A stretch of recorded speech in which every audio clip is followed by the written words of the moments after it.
Mbote na bandeko nyonso na pesi bino mbote bandeko na bino duli mutulu nde na yebisaka bino kaka ke soki actualité ezali vraiment brillante tokoluka tout possible toya po permettre biso to poser idée na biso to placer mot na biso par rapport ya situation toza nango. Lelo nalingi na réagir par rapport ya déclaration ya mokonzi ya mboka kala sénateur à vie Kabila Joseph oya lubaki nalandi bato bazali ko réagir nango, c'est normal parce que bazali ba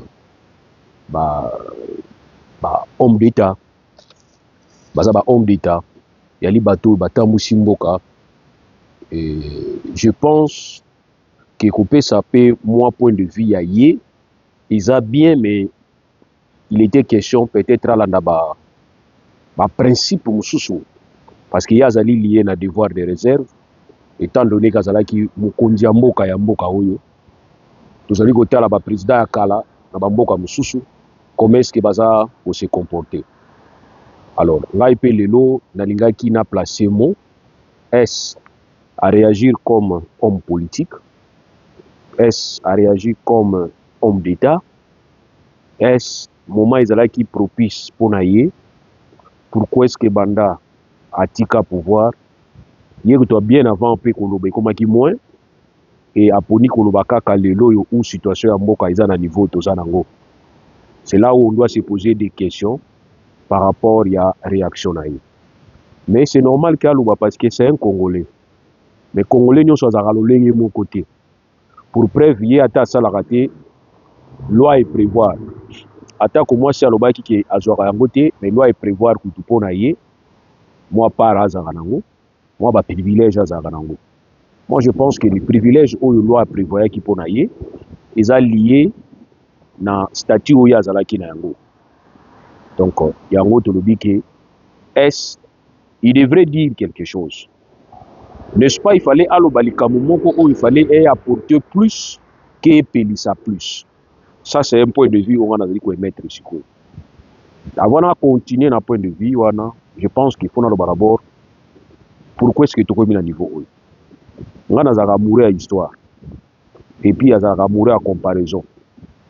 Auto bien à mususu jurisprudence ou soit étude comparatif. Il y a des événements mususu na bamboka mususu. Tout le monde en Allemagne. En Allemagne, bazala Hitler. Hitler azalaki kuna en Allemagne, asalaki oya asalaki. Lelo Hitler atikalaki to bengaka concept ya nazisme. Nazi azalaki parti ya Hitler. À telle enseigne que lelo yo kozala naziste ba catégoriser comme tel et ça on dirait insulte na Europe. Kozala yango ningwana ba ko catégoriser le lokola insulte pour la nini. Compte tenu à l'histoire où Hitler a tiré na niveau allemand et puis na niveau monde.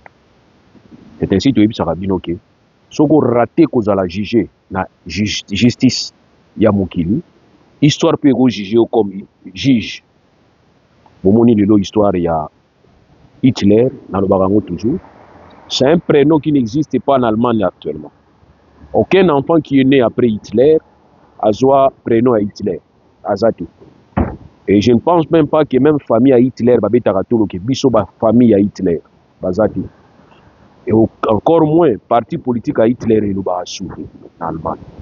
Parce que ba oba ko remplacer na suka.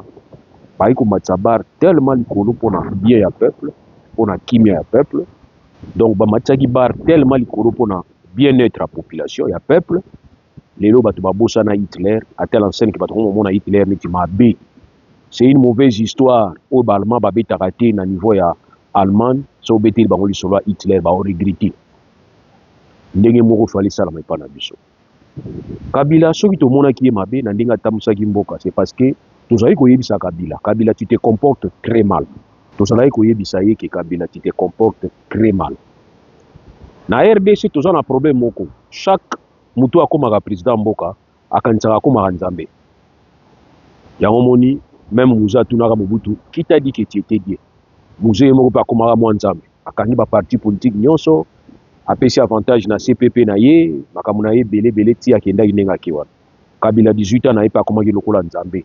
où tout devrait tourner autour de Kabila, où on devrait commencer à penser comme Kabila et faire comme Kabila. Où Kabila comment qui est mon amuké ko benda batate belé na kingakati batiri magalo la bana mike lokola bana mike bazokota stade. Ça c'était à l'époque à Kabila. Félix Tshisekedi aye, nous on croyait qu'on va trouver une solution à Félix Tshisekedi. Ah, celui-là encore vient avec sa famille biologique et politique, bah ko enfoncer biso davantage. Voilà problème toza nango et yango bomoni lelo bato bakomi ko yoka Kabila ko loba, bakomi ko banda ko commenter au Kabila lobby. Dans un sens ou comme dans un autre sens. Pourquoi? C'est parce que moto a remplacé yé, nous estimons que Amatisi Bar likolo te poto bosana Kabila. Nazana na mon point de vue moko, on a partagaka, on a kanisaka, koloba boye. Omoni sokozo vivre na moi si lelo. Et que moi si on a chaque fois zali ko regretter ex na ye, c'est que yo il faut tala ningo no fanda na ye lelo. C'est que quelque part vous allez ko entretenir yété. C'est normal peut-être que tendance c'est la kabana okanisa makamuna ya kala. Mais mon basho ba ina ba ex na bango kala. Eza basho bazo vivre bien lelo. À telle enseigne que soko betele li solo ex alubi soko histoire wana na beta ngo soute na bossa nango. Et puis na mitu na ka question so izali mangai na fanda ki na mutu wana. Wana c'est tout simplement parce que mutu azo vivre na lelo asali effort que amatisa bar likolo. Mais fort malheureusement, je disais fort malheureusement, Félix Tshisekedi a aidé Bisoto Bossana Kabila. Kabila a aidé Bisoté Poto Bossana Kabila. Tshisekedi Félix, tu ne nous as pas aidé. Tu n'as pas aidé le peuple à oublier Kabila. Et aujourd'hui, le peuple commence à te comparer avec Kabila. Pourquoi? Parce que tu es resté plus faible que Kabila. Osa faible que Kabila. Et les gens se disent, pourquoi même Tobengana Kabila? On se pose cette question. Pour un nini Tobengana Kabila, pour te remplacer nul. C'est-à-dire, n'enge kesera obaki ke koki mambula na ebale. Tout ça est à faute na yo Félix Tshisekedi. Aujourd'hui, Kabila peut se permettre à Luba, abana ko pesa ba leçon parce que Kabila zaki sir nde Tobengani wana to kozwa mieux. Mais les lots tous en difficulté tout simplement parce que Kabila se rend compte que Tokangami encore plus qu'au Kangama. Voilà pourquoi on a lobby que Tshisekedi faut déjà yo pour permettre Kabila Luba. Or Kabila fallait plier à Luba. Kabila fallait à l'histoire ancienne, oublier.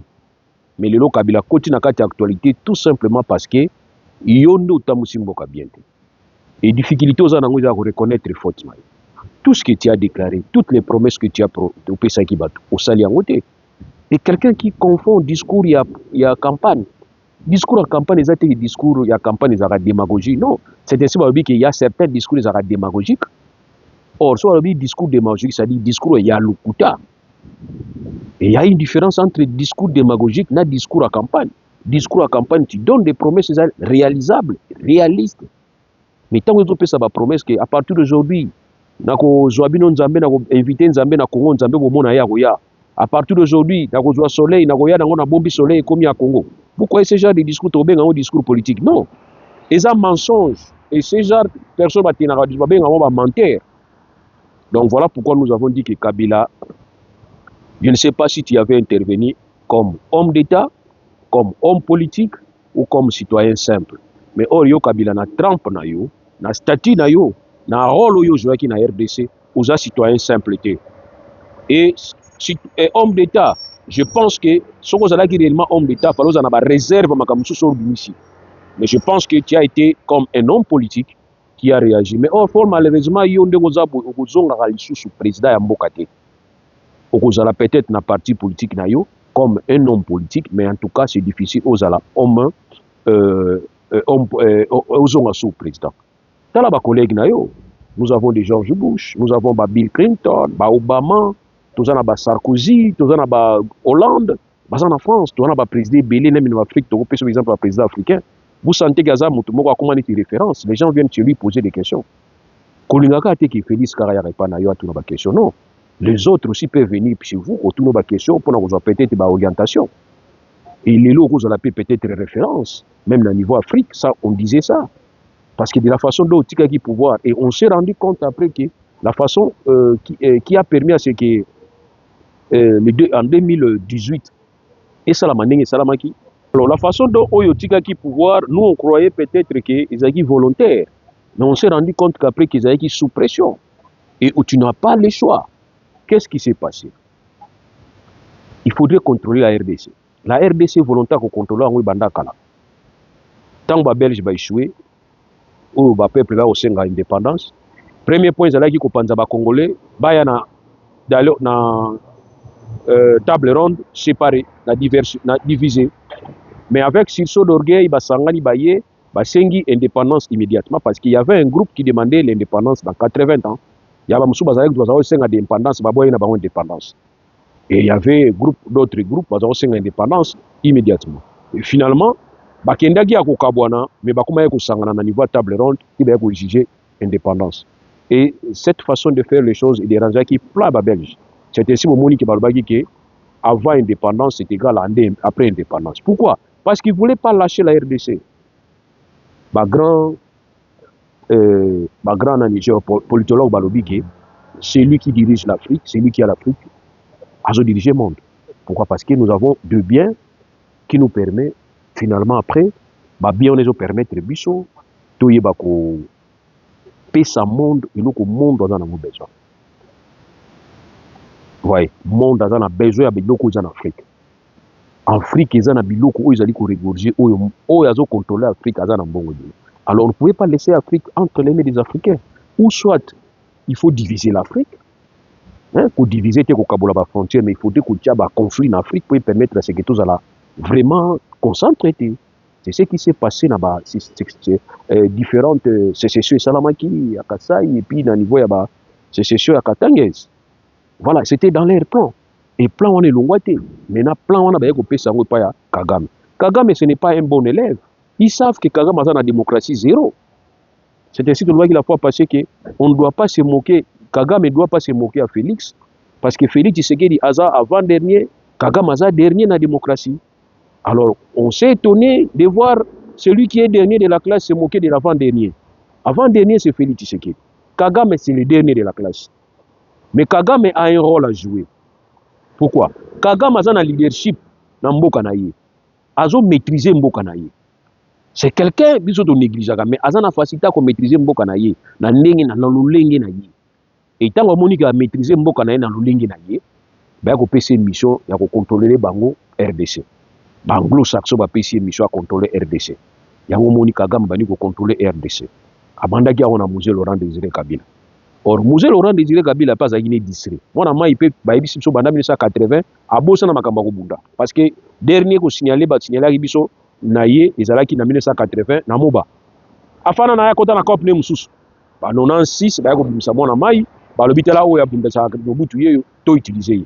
Ba utiliser yango ka Mosé lobaki ke mutu na mutayaki na ambition na ye. Oya lingia ba longola Mobutu pour na remplacer ba muso lingia ba longola Mobutu parce que Mobutu azo déranger bango mutu na mutayaki na COP na ye na RDC. Ba muso lingia ba tia ba longola Mobutu parce que ye Mobutu azo déranger bango pour na ba école na bango kota. Voilà un peu. Et c'est ce qui va faire que Mouzaïe sous bot patin babengaki to bengaka pe patin ya Kagame aye quand il va se rendre compte plus tard qu'il y a ça la erreur makasi, c'est là où il va dire ne jamais trahir. Mais entre-temps, il avait déjà trahi. Et trahison oh ya yezalaki inconscience, dans l'inconscience lui croyait peut-être bazo idée pour longola Mobutu pour ya coach en démocratie na ndenge na ye akomi pe mbala moko déranger batu démocratie où ya lingaki na ndenge na ye ba parti politique kangama atia PPRD na ye soki CPP na ye voilà. Donc pour dire tout simplement qu'il a été utilisé par deux Rwandais. Rwanda ye moko akoki jamais ko zana force à diriger RDC. Rwanda derrière Rwanda, il y a ce système où tu sais qu'il a reconnaître les loquets. Plus de 30 ans système on est kangamiso. Mais justement, c'est parce que plus de 30 ans ils ont système on a profiter na sima Rwanda. En fait, Rwanda pas un cas marionnette parce que Rwanda n'a pas ce pouvoir qu'on nargue biso. Il va remplacer Joseph. Joseph va remplacer qui est lui aussi on lui a dit ndenge tozo chayo wana oza ko mériter parce que peuple azolinga yote il était considéré comme Tutsi, il était considéré comme un Rwandais, mais tozo chayo il faut remplacer papa na yo parce que tu as l'obligation ya ko préserver dynastie à père na yo le nom de ton père et puis famille politique à papa na yo. So il est auto tie mutu mususu ba règlement de compte kozala. Alors yo faut zala wana. Mais landa auto yebisa yo. Louis Michel est venu. Tant que tu as makelele qui a été Louis Michel a dit que moi je serai à Kinshasa. Louis Michel, il est vivant. Avec Tiki la biso Kabila. Kabila bandi. Kabila kanisa ki lokola pe ndenga za boye malemba koyekola musala parce que na Congo c'est facile à koyekola kozala président. On a tout dans la question. Donc batu ko ki na ba université wana docteur Akingandi université asali 1000 défense jiri liboso jiri abimi esoki ndenge do batu nyonso wana kozala président RDC c'est moins. Donc kozala ta moins fonctionnaire à likolo ya mboka na biso za moins. Comment on devient président du Congo? Comment on devient président? Kabila komaki wana Joseph a dirigé. Tant qu'il n'y a pas monique, Oya Sengaki Bango, Pimeli Yango, parce que Kabila c'était une transition. En entendant que Oyo Bango Bakocha, Oyo Bango vraiment Bakocha, parce qu'il faudrait avoir quelqu'un où Bako contrôler au fond ya maximum. Batalimbo, ça va. Comme Malé, Bazo Kende, puis Azolanda, Oyo Ibsa, et tout Tikena. Vers la fin de Bao Kabon. Kabila Sali, c'est comme Mazuinga, Mayuya, Akino Betane na Chinois. Mais Mikolo Bachinois, c'est la Rabino. Bachinois batambola batala bino tango yaki pa bachinois batindiki na pa privé babibo etana ba privé abeti na ba privé tango abeti na ba privé bachinois ba hoteli na musika ya ko signer accord na bachinois wana zoki dérangeaki Union européenne tie pression te ba accord wana za malamu te pression Kabila te tidira bino code minier pe nazo changer les bino allez puisque Kabila comprenait que yepi bazo tika ende batika ya Mobutu la responsabilité à ma Pourquoi? Parce que je vous ai toujours dit que la RDC a un statut très spécifique. La RDC, ce n'est pas comme tout État africain. La RDC, c'est un État où il y a un compromis banda 1885. Donc aujourd'hui, il faut que tambo sa RDC, il faut que matali kolo ba statut wana pour accoter la logique à statut wana. Ce n'est pas quelqu'un qui va noter un mètre traité, tu coupes ça, 5 cm traité. Ok, tu coupes ça 5 cm traité. Nini. Parce que j'ai toujours dit, quand les autres vont prendre 80% ou bien 90%, Batike Liyo, président Mboka 10%. Quand on sait qu'avec 3%, Mboka Waneko s'est développé. Mais toi, tu prends les 10%, tu englobes ça toi-même aux Oliango. Mboka s'est développé. Laissez-vous comprendre la logique. Mboka Wanezali Wane 100%. $100. Na $100 ndenge za boye bato wana bazali ko diriger monde babiki bango bakozwa $80 bazo pesa yo ka 80 ba pesa ka $20 na $20 ba pesa yo wana avec $5 Congo iko se développer yo zu $20 nyonso wana oliango na bandeko na yo moko Congo iko se développer ndeni. C'est ainsi tozo yebisa bino ke tolingi bato bazali soki bango bazozwa 80% biso tozali kozwa 20%. Na 20% na président a 2%. Azui au lieu de 5% pour faire développer Congo, Azui 18% a été Congo et que se développer. Et bien Paul Kagame azo sala wana. Paul Kagame azo zo mbongo te pona. Non, azo zo mbongo azo pesa bango, ya azo zo wana pona ni. Pona métier na na pouvoir et puis moi minimum au peuple né ozana moi équilibre. Bakangi frontière, mais bato azo lela biso zo lela. Pourquoi? Parce que bilo monsieur na Congo na Rwanda zate blo musuza na Rwanda na Congo zate. Il y a des gens qui ne vivent que na contact à Rwanda na RDC. Et Rwanda azali ko développer makamune malembe po na mbongo zuto na Congo. On vous dit ça clairement besoin comprendre été. Maintenant qu'est-ce qu'il faudrait faire? Moi je pense qu'il faudrait tout simplement to kota na logique autour qui a win-win. On a kota na logique à win-win, il faut d'abord commencer à accepter des perdre. En entendant zobenda babengoni misisa. Ozoloni saka misisa malembe. Tu recomprends stratégie. Tu recomprends la stratégie. Mais bino, tant que vous kota, vous avez sa peuple. Boko mona onga na kosala bango boy na kosala makasi pesate. C'est ainsi moni bazo saka na biso. Donc c'est difficile aujourd'hui communauté européenne, c'est difficile aujourd'hui système au Félix Alba qui sala 30 et sala 30 ans et kanga misu ba bwaka Kagame mbala moko non. Ba oyi ko bwaka Kagame tant ba ko mona ke alternative mususu ezali ko leka Kagame. Bisonde photo proposer bango alternative. C'est ce que vous ne comprenez pas. Congo mboka ba koko na biso. Mais attends, Congo zape mboka ba koko ba belge, Léopold pa biki mboka ezaki aye. Maintenant il faut to kende na système ya Jekizengi. Or so ko na système ya Jekizengi za nini? Baliaka na bango 80 to zoka 20. Mais to kabulaka 20 ngo nde moins bien. Comme ça permettre biso que tout le monde se retrouve na moins 20 wana. En attendant maïri zoyaka. Mais attends, kala tozaki na ba complexe makasi pas mindele. Aujourd'hui, les lots sauté.